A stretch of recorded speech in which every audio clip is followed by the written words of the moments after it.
رضا عبد العال يسخر من لاعبي الزمالك ويصف شيكابالا بهذا الوصف المضحك.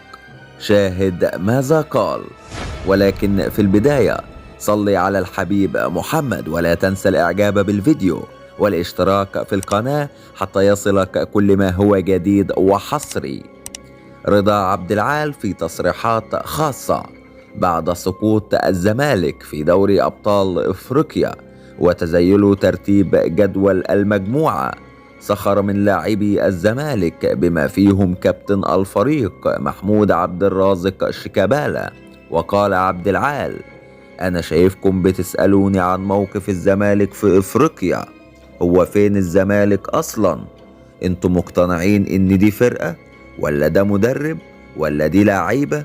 الزمالك وصل بالحال إنه بيتعادل مع مركز شباب، مع احترامي الكبير للمريخ السوداني، بس كرويا المريخ فرقة فاضية، وأي مركز شباب هنا في مصر يكسبها. يا جدعان عيب كده. فرقة المريخ دي لو لعبت قصاد أقل فريق في الدوري المصري تخسر 3-4 مستريح. أنا بقول لكم أهو، في لعيبة في الزمالك مش قادرة تمشي، وفي لعيبة تانية بتعاند الجمهور. وبعدين هو فيريرا ده بيعمل ايه؟ الراجل نسي الكورة، ما بقاش عارف هي مدورة ولا مربعة. وانت يا عم شيكابالا كفاية بقى، انت بتعاند ليه؟ لازم تفهم انك ما بقتش قادر تدي ولا قادر تمشي في الملعب. السن ليه احترامه يا عم، انت كنت لعيب كبير، ليه مصمم تجيب التهزيء لنفسك من لعيبة انت قدها في السن مرتين؟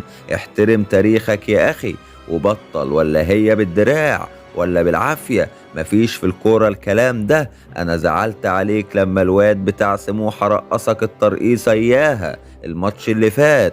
حرام عليكم، دمرتوا نادي الزمالك وجمهور نادي الزمالك.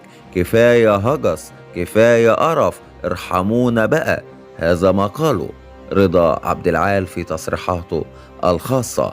إلى هنا تنتهي حلقتنا، ونلقاكم بإذن الله في حلقات قادمة، والسلام عليكم ورحمة الله وبركاته.